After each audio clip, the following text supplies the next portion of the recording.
5 very common anxiety problems that we run into on a daily basis and solutions, practical solutions for each and every one of these anxiety problems.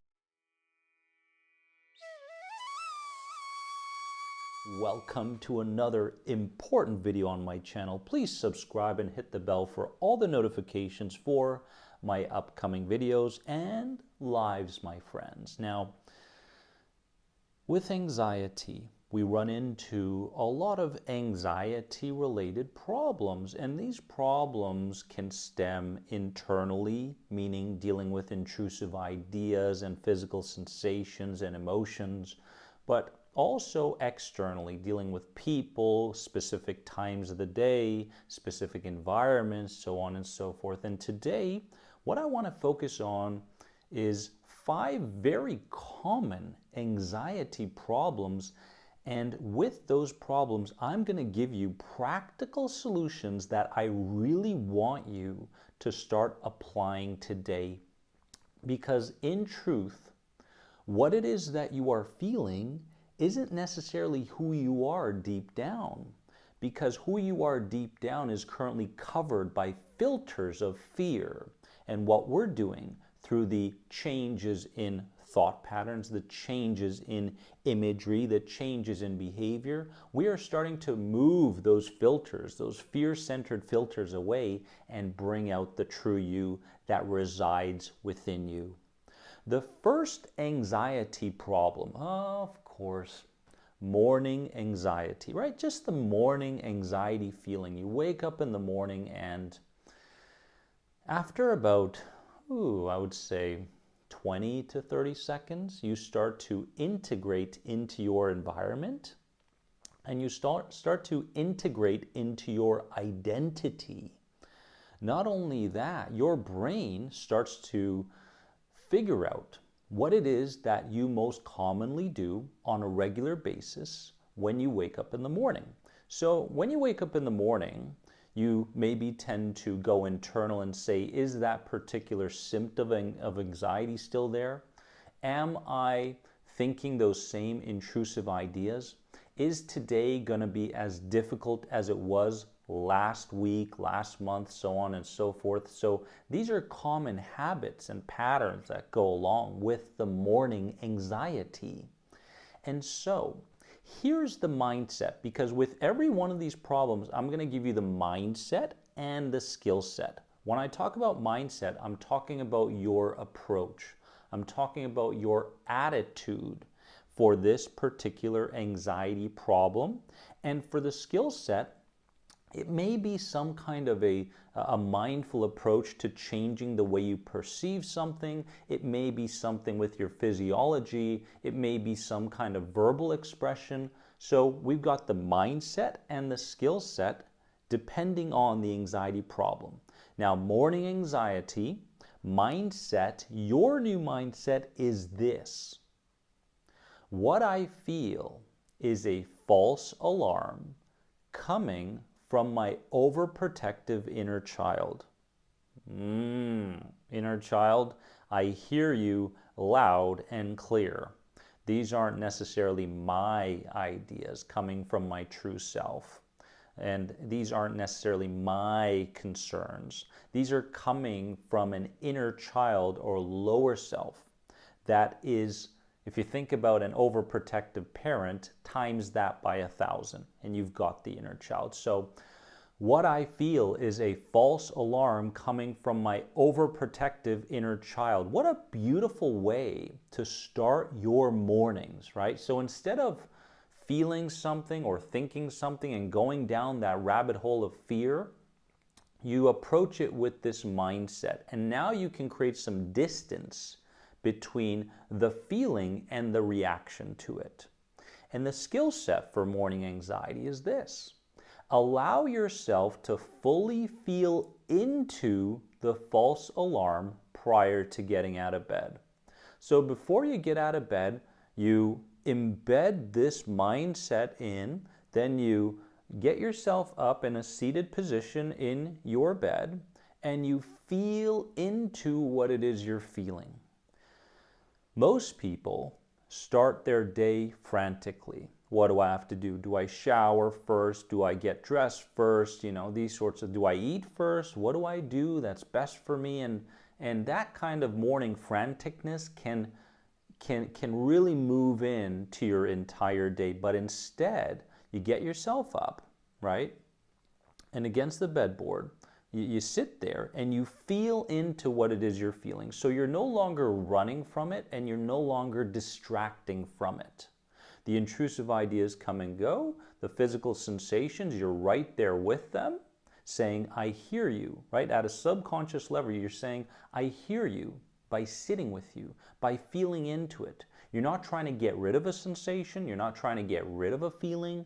I'm here with you. So feel into it fully prior to taking on your morning. And this is a game changer, because later on in the day, when you start to come into mindful contact with some of these elements of anxiety, you're going to go, well, what did I do in the morning when I woke up, which is probably the most important time for my subconscious because it's so suggestible? Well, I sat with it. Well, did anything go wrong? Well, not really, right? I kind of lost the fear of it. So you're going to start implementing that into your entire day. A more than anxiety moment right there. Moving in to our anxiety problem number 2 is uncomfortable interactions with other people. When we get up in the morning, sometimes we go, oh, I've got to meet that person today. I really don't want to. Why did I say yes to that? Right? Or I got to go see my boss today. I got to see a family member. I've got family dinner. Oh God, right? How is it going to go? Am I going to be overly symptomatic? Am I going to experience a flare-up? Is this particular experience going to keep me bedbound for the next 4 days afterwards? So we tend to spiral when it comes to interactions with others. They're very uncomfortable for anxiety sufferers. Now, here's the mindset. Your new mindset is every anxious moment is an opportunity to practice safety. Ooh. So Dennis, you're telling me that when I have an uncomfortable interaction in a conversation with other people and I feel discomfort, that doesn't necessarily mean that I'm under some kind of a danger or a threat. In fact, it's an opportunity to practice safety. Right? Because it's your lower self, your inner child, that's the one that feels unsafe, that wants to pull you out of that scenario through these sensations and symptoms and such, right? So this is an important mindset that will take you beyond your anxiety, going, oh, there's that discomfort, right? Oh, with the discomfort, I've got an opportunity to send a different signal. And when it comes to the skill set that aligns with this mindset, you want to let go and slow, meaning let go of the unconscious bracing, right? The tightness and the tension that you're bringing to your physiology, and slow down your speech. So those are the two things you want to remember. Let go and slow during those uncomfortable interactions. Unconsciously, you will want to tense up and brace. Consciously, you are letting go. Unconsciously, you'll want to speak quickly and be aware of every single idea that crosses your mind and into your verbal expression. No, instead you are consciously slowing down your speech. This is powerful because over time, you're going to start believing in this new you. And that's the thing you want to remember. That belief doesn't necessarily show up at the beginning of these uncomfortable situations, right? When you start to implement change, a lot of people are going, well, I don't believe in it. I feel uncomfortable in it. Well, yes, because it takes a certain amount of repetitions done in a proper way in order for your subconscious and conscious beliefs to align, right? So give it time and be gentle on yourself. If you can relate to any of these anxiety problems, comment below.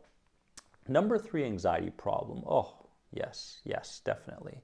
overwhelmed by your to-do list. You wake up in the morning, you're going about your morning, you're going, oh my God, I've got so much to do, right? And I got the anxiety in the background, plus the chronic fatigue, plus all the traumas that I'm currently trying to reveal and heal. And now I've got to see this person, and I've got to do that and do this and do that and take care of that person. Oh my God, right? So being overwhelmed by your to-do list. What's the proper mindset? The proper mindset is, I approach my day with inner gentleness and I embrace my imperfection. I embrace my imperfection, but hold on, right? I used to get, told that you've got to do something a certain way and it's got to be done at a certain time and you got to be this kind of person, you got to be that kind of person, and there's no wiggle room for mistakes. And a lot of perfectionism practices and attitudes and actions tend to feed into the anxiety. So when we approach our to-do list with the mindset of, I approach my day with inner gentleness, right? And I embrace my imperfections, right? Maybe my face isn't perfect. Maybe my body isn't perfect. Maybe I won't say the perfect things for people to acknowledge me and to approve of me and to, get along with me. Maybe I won't do everything perfectly today. And you know what? It's fine, right? Because imperfection is the new perfection. Okay? Your imperfection is the new perfection. So when you start to do things with a lot more wiggle room that you give yourself throughout the day, you're going, hey, this feels kind of good, right? A lot of the physiological tension will start to subside, the symptoms will start to subside, and your thought patterns will tend to change. So this is a very important mindset. And the skill set for someone who's overwhelmed by their to-do list is relax into what it is you're doing. Okay, if you're driving, I'm relaxing into my driving. If I'm carrying boxes, I'm relaxing into carrying boxes. If I'm the host of some kind of party, I'm relaxing into being that host, right? I'm showering, I'm relaxing into the shower. Brushing my teeth, whatever it may be, at your home, here, there, whatever it is you're doing. I relax into what it is I'm doing.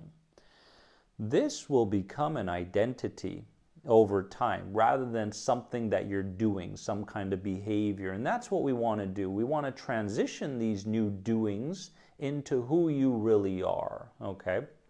So that's very, very powerful and important. Number 4 anxiety problem is the need for control. Ooh, we've all been there, right? The need for control. And the mindset for an overly need for control is, I gently let go of my need for control and certainty in all aspects of my life. Now this is interesting because when you apply this mindset of I gently let go of my need for control and certainty in all aspects of my life, you're going to get a lot of defensiveness from your lower self. And this defensiveness is not necessarily bad. It's just the way that the subconscious mind and body have been so programmed to be for the last couple of months or years of your life. So when you start to bring about something new, mindset or skill set, it's very important that you acknowledge the defensiveness that comes from this part of you, right? And you start to go, well, it's not bad. It's just that I'm getting this part of me used to who I am now and the way I think about things, the way I verbalize, what I do, these sorts of things, right? So very powerful mindset, and the skill set you want to adopt for this need for control is when the opportunity arises, you want to allow the experience to unfold naturally. Okay, so this is kind of like a mindset within a mindset. You're going about, you're picking up your child from school, and you've got a lot of time on your hand to get them from school to their their sporting practice, their training after school, or arts, or whatever it is. It's just one example, right? And your lower self or inner child is going, okay, hurry up, because there may be this kind of traffic or that kind of traffic, even though you have so much time. You have like an hour to get them there, but the anxiety tells you that you have no time, right? So in that very moment, that's an opportunity for you. That's an opportunity for you to allow the experience to unfold naturally. And you remind yourself, I allow this experience to unfold naturally. So your child is saying bye to that person, saying bye to that teacher, giving that person a hug. She or he knows that you're in the car waiting, but you're not forcing her to come to the car.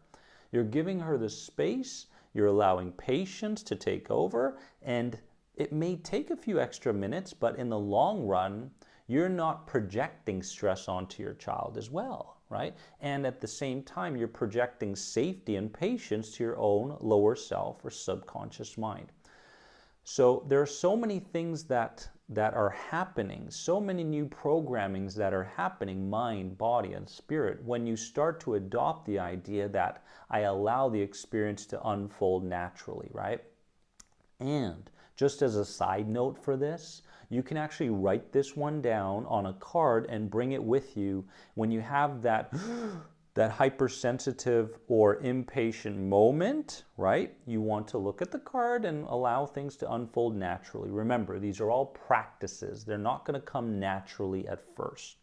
And finally, our final anxiety problem is this: evening anxiety. We talked about morning anxiety, but a lot of people, I don't know about you, comment below and let me know, may experience evening anxiety. And for me particularly, with evening anxiety, it was a habit, as all of these are, right? It's not a disease, it's not an illness, it's not this or that. When you think about it like a habit or a pattern, it's actually changeable. When you think about it always as an identity, a disease, or an illness, right, in a mental, emotional way, it tends to be not changeable, not malleable, right? So we want to see these things as patterns and habits. And every day when 7 o'clock came around that time, I felt myself feeling like I have to keep doing things, right? I'm not allowing myself to put myself first, right? Who needs this? Who do I need to call? What do I need to do for work? What do I need to, oh, this could change. What do I need to fix in the house? It's not perfectly clean, this and that, right?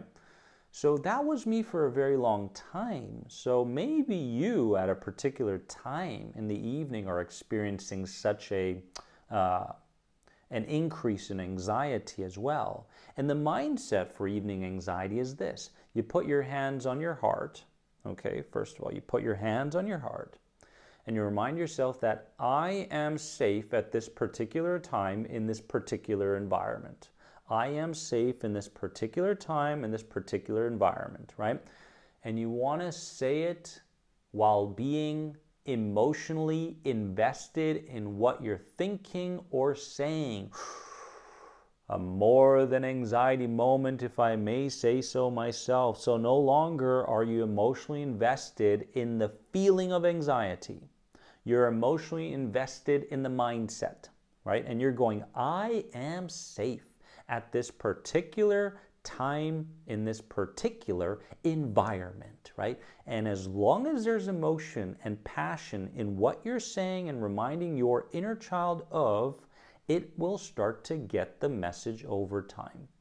And the skill set for evening anxiety, with your eyes closed, you want to go into color breathing for 5 minutes at the same time every evening. And all this is when you inhale through your nose, you're breathing in your particular safety color with your eyes closed. So eyes would be closed in the evening. I'm breathing in, for me, my safety colors are green, blue, and white. Stick to green here. I'm breathing in green. And I'm moving it either to particular areas of my body or through my whole body like a river, right? Flowing like a river.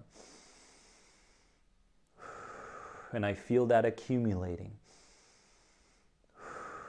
And you don't want to do it at that speed, of course. You want to keep the same rhythm of, say, a 4 in and a 4 out. But color breathing in with your safety color coming in, moving through your body like a river, and then breathing out. So this is a very powerful practice at a subconscious level because your subconscious mind understands color, right? Color. When it thinks about past traumas, it thinks about which colors were present during that past trauma. Not only sound, vibrations, but color as well. So I use color a lot when within our Health Anxiety University and in my programs. Very, very powerful change work. Now, when you're doing color breathing, make sure you're aware that you're not clinging to an outcome. Meaning, I'm breathing. Is it working? Is the color correct? Maybe I'm doing it wrong. I don't think it's working. I'm going to try something else. Stop! It's not you who's questioning yourself. It's the lower self becoming defensive again based on the change that you're implementing. And because you know this, now you can go, oh, I know where this is coming from, right? On I go. Right? Now, with these common anxiety problems and the solutions, you will be able to differentiate something of anxiety coming from the lower self compared to something that is more subtle coming from your true self or higher self, right? And this is when true healing truly arises, my friends. My question to you is, which one of these will you starting today? I want you to comment below. I want to know which one of these you're going to implement. Maybe a few of them. You've written them down. Fantastic. And I'll do my best to answer back, my friends. If you have any questions on the #1 anxiety recovery programs available online today, click right here, and I'll be by your side every step of the way towards your true and lasting anxiety recovery through those programs. Remember that you are more than anxiety. Don't ever forget it. I'll see you soon. Bye-bye.